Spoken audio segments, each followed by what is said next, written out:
America का ये मानना है कि ताइवान की सुरक्षा अमेरिका के लिए सबसे ज़्यादा इम्पॉर्टेंट है। उसके वो वर्ल्ड वॉर 2 के एनालॉजी से देखते हैं, जैसे कि बर्लिन का सीज़ हुआ था, उससे एयरलिफ्ट किया था कुछ इम्पोर्टेंट लोगों को। तो उसी को देखते हुए अमेरिका कहता है कि चीन जो है कब्ज़ा करना चाहता ताइवान पे, और चीन कहता है कि ताइवान जो है चीन का ही हिस्सा है और इंडिपेंडेंट देश नहीं है। हालांकि ताइवानीज़ लोग जो हैं वो कहते हैं कि भाई हम एक आज़ाद देश हैं, और इसी तरह अमेरिका उनका सपोर्ट करता है। लेकिन हो ये रहा है कि ताइवान और अमेरिका के रिश्ते तकरीबन बहुत अच्छे हो गए हैं, और पैसिफिक रीजन में ताइवान की इम्पोर्टेंस बहुत ज़्यादा है। आपको याद होगा कि चीन जो है छोटे मोटे देशों को हड़पता रहा है और उसके हड़पने की आदत है। लेकिन देखा होगा आपने कि चीन का जो एरिया है उसमें से United states, Australia, Japan, Philippines और न्यूजीलैंड जो है वो पैसिफिक ओशन में चीन के साथ अपनी जो है पावर दिखाते रहते हैं, ताकि चीन को लगे कि वो बहुत बड़ा कोई पावरफुल देश नहीं है। इसलिए उस एरिया में जो साउथ चाइना सी है उसमें नेवल एक्सरसाइज तरह तरह की होती रहती हैं। तो इसी वजह से जो है चीन कह रहा है कि अमेरिका को कि भाई अगर चीन नहीं उसको ताइवान को अपना बना सका तो वो हमले के लिए तैयार है। वो कहता है कि हम अमेरिका के ऊपर भी हमला कर सकते हैं।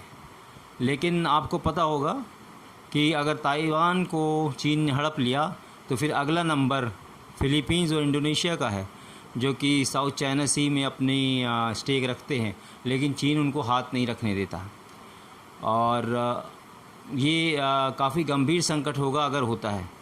तो अब ये देखना है कि राष्ट्रपति बिडेन की टीम क्या इसके लिए तैयार है कि वो चीन को ताइवान को हड़पने दे और उसके बाद में चीन फिलीपींस और इंडोनेशिया पे भी कब्जा कर ले, जो कि उसकी नज़र में है।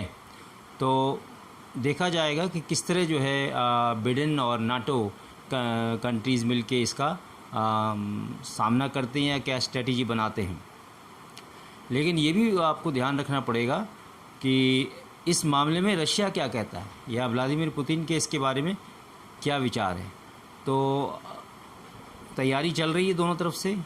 वो फाइटर जेट भेजता है ताइवान के ऊपर। अमेरिका ताइवान को F-16 दिए हुए है, वो उसको खदेड़ देते हैं। अभी तक यही चल रहा है।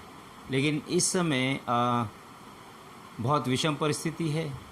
चीन तैयार है कि अगर अमेरिका ने मेरे को ज़्यादा आंखें दिखाई, चीन को आंखें दिखाई, तो वो उसका जो है डट के मुकाबला करेगा। और इसी तरह ताइवान ने भी कह दिया है कि will fight to the finish, हम लोग लड़ेंगे और लड़ते रहेंगे, लेकिन हम चीन के कंट्रोल में नहीं आएंगे, चीन का कब्ज़ा नहीं बनने देंगे अपने देश के ऊपर। बाकी देश भी इस बारे में सोच रहे हैं, जो कि साउथ चाइना सी में हैं, लोकेटेड हैं उस इलाकों में। तो मिल के हो सकता है बाद में एक कोई संगठन बने जो चीन का मुकाबला करे, ताकि चीन की जो विस्तारवादी नीति है, जो हड़पने की नीति है छोटे मोटे देशों को, जैसे कि तिब्बत पे इसने कब्जा कर रखा है, और भारत के ईस्टर्न सेक्टर को भी, लद्दाख के एरिया को भी उसी तरह देखता है, या उधर सिक्किम के एरिया को देखता है। तो सभी को चौकन्ना रहना होगा और आने वाले समय में एकजुट होकर इसका मुकाबला करना पड़ेगा। आप अपनी राय मुझे दे सकते हैं। आपको किस तरह के और विषयों के ऊपर मैं बताऊं या उसके बारे में एनालिसिस करके आपके सामने लाऊं, आप मुझे कमेंट्स बॉक्स में लिख सकते हैं। Please like my channel and subscribe it, share it with your friends. और मैं स्टूडेंट्स को खासकर ये कहता हूँ जो कि IAS IPS और बाकी तैयारियाँ कंपटीशन करते हैं, हो सकता है ये एनालिसिस उनके लिए कुछ काम आए उन कंपटीशन एग्ज़ाम्स में। तो इसका जो है समराइज़ करके वो लोग अपने नोट्स बना सकते हैं, और भी मुझे लिख सकते हैं कि और किस विषयों पे मेरे को बात करनी चाहिए। Thank you very much. Keep watching my channel. Thank you.